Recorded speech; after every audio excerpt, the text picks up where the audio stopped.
जय हिंद। आज हम एक्सेलरेशन ड्यू टू ग्रेविटी के थर्ड पार्ट में हम लोग चलेंगे।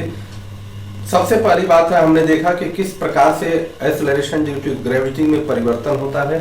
पिछले दिवस में हमने विभिन्न प्रकार से इक्वेटोरियल और पोल्स पर जो परिवर्तन होता है उसको देखा, और उसके बाद हमने देखा कि अगर अर्थ सरफेस से कोई भी ऑब्जेक्ट हाइट पर जाती है, बहुत ऊंचाई पर जाती है, तो उसके एक्सेलरेशन में क्या परिवर्तन होता है, इसको हमने देखा। आज हम देखेंगे कि अगर अर्थ सरफेस से नीचे जमीन के अंदर अगर कोई ऑब्जेक्ट जाता है या कोई पिंड नीचे डाला जाता है तो उस समय एक्सेलरेशन ड्यू टू ग्रेविटी अर्थात गुरुत्वीय त्वरण का मान गुरुत्वाकर्षण के अंतर्गत कितना बदलेगा, इसको हम जानने का प्रयास करेंगे।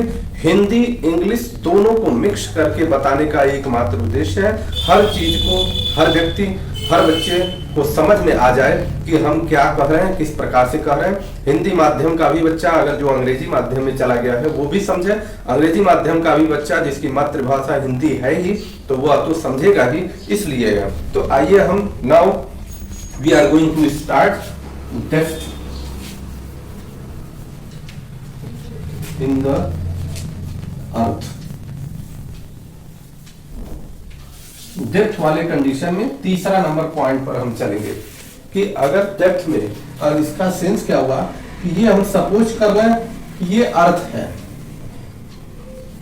अर्थ की जो रेडियस है this is R. Now the mass of this earth is m, mass of earth capital M E. हमने ई एम ई पहले से ही लिया है तो इसलिए हम उसी को लेकर के चल रहे हैं।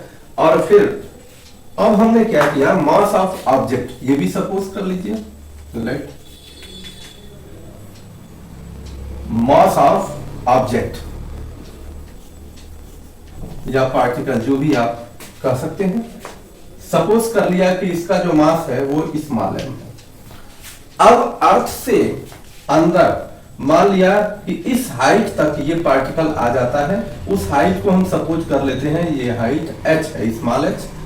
तो जहां पर ये पहुंचेगा, ये ऑब्जेक्ट यहां पर पहुंचा, तो इस पॉइंट से लेकर के अर्थ के सेंटर को लेते हुए जो स्फीयर बनेगा उसी स्फीयर पर ग्रेविटेशनल एक्सेलरेशन या ग्रेविटेशनल फोर्स काम करेगा। ये भी ध्यान दे रहा है, जितने हाइट पर ये अंदर जाएगा, हाइट मतलब जितने डेप्थ से, एच लिखा हुआ है चूंकि, तो ये जितने डेप्थ से डेप्थ पर ये जाएगा उतने डेप्थ पर ही जो अर्थ का ये स्फीयर होगा, इसी स्फीयर पर ही ग्रेविटेशनल फोर्स एक्ट करेगा।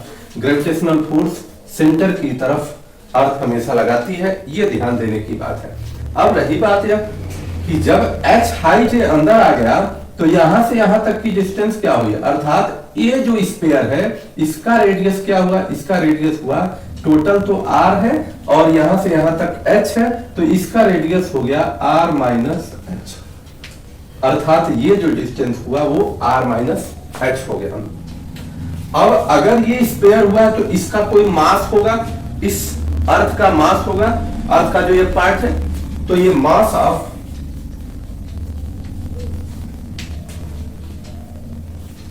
r minus h radius sphere,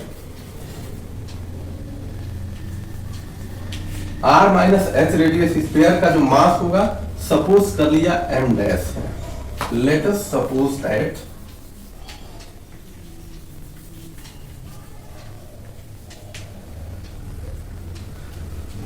ये है, हमने सपोज कर लिया m डैश है। बहुत अगर अच्छे से समझेंगे तो बहुत आसानी से समझ में आएगा, और इसका क्वेश्चन मैं बार बार कह रहा हूं कि सिविल सर्विसेज में भी आता है, इंजीनियरिंग में भी आता है, और जो आपके इंटरमीडिएट का सिलेबस है उसमें तो आता ही है। तो इसको ध्यान से समझना है, अगर ये कॉन्सेप्ट समझ लेंगे तो हमें समझ में आ जाएगा। अब ये मास, अब हमने पढ़ा है कि जो फोर्स लगता है न्यूटन्स ग्रेविटेशनल फोर्स, हमेशा अर्थ अपने सेंटर के तरफ उस ऑब्जेक्ट को खींचती है। अब सेंटर की तरफ कैसे खींचेगी, अगर h हाइट अंदर ही आ गया या h डिस्टेंस ये अंदर आ गया है ऑब्जेक्ट, तो जितना स्पेयर ये बनेगा इस स्पेयर के थ्रू ही ये अर्थ इसको अपनी तरफ खींचेगी, सेंटर की तरफ खींचेगी। इसका सेंस स्पष्ट है कि इस समय जो ग्रेविटेशनल फोर्स होगा, gravitational force F is equal to G, ये इतने का, ये स्पेयर है, इसका ही होगा, तो जी इसका हमने मास मान लिया जी एम डैश, और ऑब्जेक्ट का मास हमने सपोज किया है small M, by R square means radius of the earth का स्क्वायर। तो रेडियस ऑफ द अर्थ क्या है यहाँ पर, इस समय इसका रेडियस आर माइनस एच है, ये R minus H whole square. This is equation number first. ये बात समझ में आना चाहिए। अभी इससे कुछ हमें मिला नहीं है, लेकिन यही हमारा आधार होगा आगे वाले को निकालने के लिए। अब एक्सेलरेशन चूंकि हमें निकालना है, तो एक्सेलरेशन के लिए क्या है, इस पर एक्सेलरेशन मान लेते हैं, let G dash be the acceleration. G dash यहां पर इसके ऊपर एक्सेलरेशन काम करेगा, gravitational acceleration, acceleration due to gravity. अब अगर जी डैश काम करेगा तो G dash is equal to, आपने पढ़ा है कि G dash is equal to क्या होता है, अतः एक्सेलरेशन ड्यू टू ग्रेविटी के बारे में आप पढ़े हैं, G is equal to G M by R square, यही पढ़ा है आपने। एक्सेलरेशन ड्यू टू ग्रेविटी इसके पहले हम लोगों ने निकाला था, अब वही यहां पर हो जाएगा, जी एम है तो G M dash by R square, या चाहे तो आप निकाल भी सकते हैं न्यूटन सेकेंड लॉ से, F is equal to M G से, तो ये हो जाएगा G M dash by R square means R minus H का whole square. Equation number second मान लें। पूरा जिस क्लास के लोगों को आवश्यकता है, 11th का जो बच्चा है वो पूरा डिराइव कर सकता है, 12th का बच्चा है, 11th 12th जो भी बोर्ड एग्जाम्स में होंगे इसके लिए भी ये है, कंपटीशन एग्जाम के लिए बेसिक कॉन्सेप्ट जरूरी है, सिविल सर्विसेज इत्यादि के लिए जिसमें जनरल साइंस पूछे जाते हैं जीके में, उनके लिए भी जरूरी है। बीच बीच में जो शब्दों का उपयोग हो रहा है उसको ध्यान देने की आवश्यकता है, तब जाकर के हम इसको कर पाए। अब G dash equal to G M dash by R. अब रही बात है कि एम डैश क्या होगा, what is M dash. M dash की वैल्यू हमें निकालना होगा, दिस इज मास। इसका मास कितना होगा, मास इज इक्वल टू, सभी लोग जानते हैं, डेंसिटी इंटू वॉल्यूम। डेंसिटी अर्थात घनत्व और वॉल्यूम मीन्स आयतन। डेंसिटी मीन्स हिंदी भी लिख देते हैं, घनत्व आयतन। ये डेंसिटी क्या होगा, अर्थ की जो डेंसिटी है वो तो डेंसिटी चेंज होगी नहीं, तो डेंसिटी अर्थ की क्या होगी, डेंसिटी होगी जो अर्थ का टोटल मास है, अर्थ का जो मास हम m है, m बाई, और अर्थ का रेडियस जनरली हम r मानते हैं, तो अगर कोई स्पेयर हो तो स्पेयर का जो वॉल्यूम होगा, डेंसिटी इक्वल टू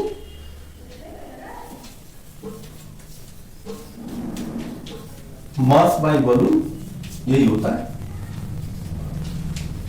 तो मास तो हमने अर्थ का m मान लिया, और वॉल्यूम जो होगा कितना होगा, 4/3।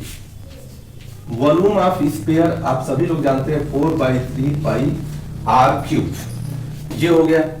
ये तो टोटल अर्थ का हो गया।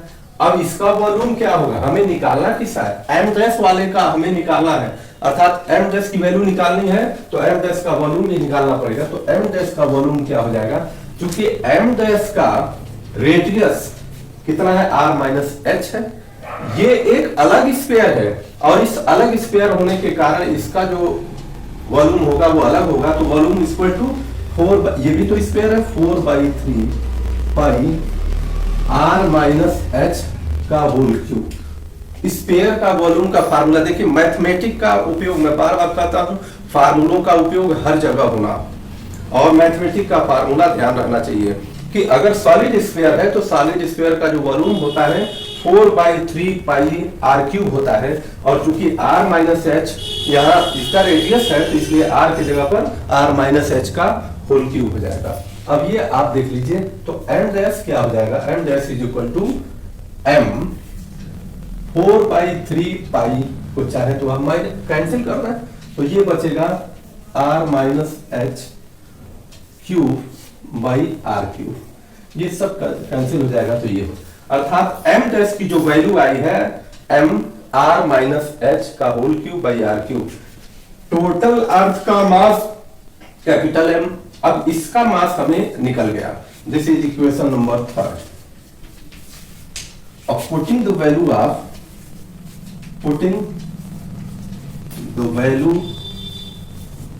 of m dash from 3 to 2 we get, तीसरे नंबर इक्वेशन से सेकंड वाले में हम रखेंगे तो हमें क्या मिला, g dash is equal to capital G dash is equal to capital G, m dash की वैल्यू ये रख देंगे capital M r minus H whole cube by R cube, और नीचे भी r माइनस एच का होल स्क्वायर है, तो ये r minus H whole square. फिर इसको हम अगर देखें कैलकुलेट करें तो r minus H whole square r minus H का होल क्यूब पावर कैंसिल हो जाएगा, तो इसको हम it can be written as gm is by R cube into R minus H, क्योंकि दो पावर इसके 3 पावर में से 2 पावर कैंसिल हो गया तो r माइनस एच बचा, इसको आप कैंसिल कर लें इससे।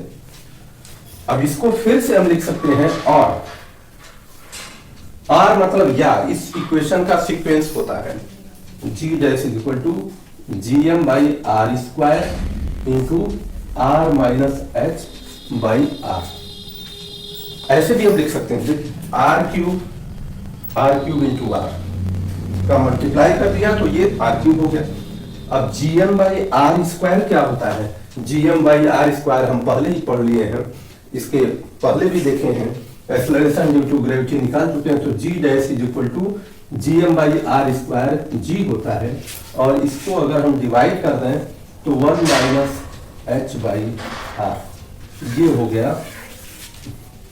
अगर h डेप्थ में कोई ऑब्जेक्ट जाती है तो g dash equal to g 1 minus H by R, ये होता है। This is equation, final equation. अब इसी पर डिपेंड होकर के हम सारी चीजों को समझ सकते हैं। कैसे, हमें इसको,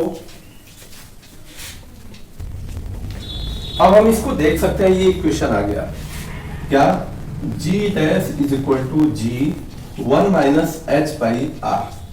अब यहां देखिए, मतलब स्पष्ट है कि g डैश की value g into 1 minus H by R, something h भी कुछ होगा, ये जो हमने डिस्टेंस लिया है r तो है ही, तो मतलब ये हुआ कि g की वैल्यू जब हम अर्थ के अंदर जाते हैं तो घटेगी, ये श्योर है, क्योंकि 1 में से कुछ भी वैल्यू घटाएंगे तो वो 1 से कम ही आएगी। तो जब 1 से कम आएगी तो उसका 1 से कम का g से मल्टीप्लाई करेंगे, तो जो ओरिजिनल g 9.8 मीटर पर सेकेंड स्क्वायर है उससे कम ही आएगी, अर्थात g की वैल्यू घटेगी, g डिक्रीजेस। पहली बात यह आ गई।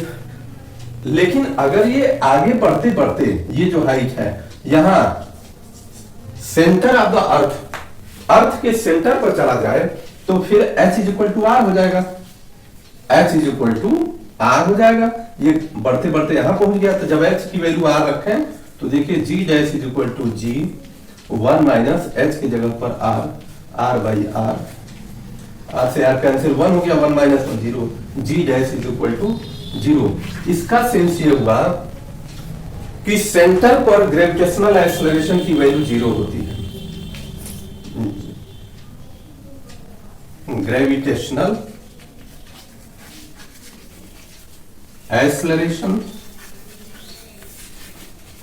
ऑन सेंटर ऑफ द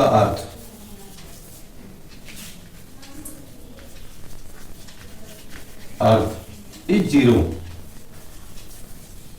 ये समझ में आना चाहिए, centre of the earth. Sense इसको समझ लीजिए कि अगर हम अर्थ सरफेस से हाइट की तरफ जाते हैं तो ग्रेविटेशनल एक्सेलरेशन की वैल्यू घटती है, अर्थ सरफेस से उसके अंदर डेप्थ में मतलब अर्थ के अंदर जाते हैं तो भी ग्रेविटेशनल एक्सेलरेशन घटती है, और लेकिन अगर हम सेंटर पर पहुंच जाए तो ग्रेविटेशनल एक्सेलरेशन 0 हो जाएगा, और इस प्रकार से हम इन सारी चीजों को निकाल सकते हैं।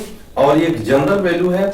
उसके बाद अभी एक और आएगा ग्रेविटेशनल एक्सेलरेशन, जो अगले दिन, अभी इसका कुछ और पार्ट होगा कि जिसको हम बताएंगे, कि जिसमें अर्थ अपने एक्सिस पर घूमती है ऐसे। जब अर्थ अपने एक्सिस पर ऐसे घूमती है तो उस समय क्या ग्रेविटेशनल एक्सेलरेशन पर क्या इफेक्ट पड़ता है, इसको भी बताएंगे। और इसको समझने का प्रयास करिए। बेसिक कॉन्सेप्ट जानिए। बेसिक कॉन्सेप्ट नहीं जानेंगे तो फिजिक्स साइंस कुछ भी नहीं जानेंगे, कुछ भी नहीं जानेंगे, ज्योग्राफी नहीं जानेंगे, हिस्ट्री नहीं जानेंगे, अगर बेसिक कॉन्सेप्ट नहीं जान पाएंगे तो। इसलिए बेसिक कॉन्सेप्ट किसी भी सब्जेक्ट के लिए जरूरी है।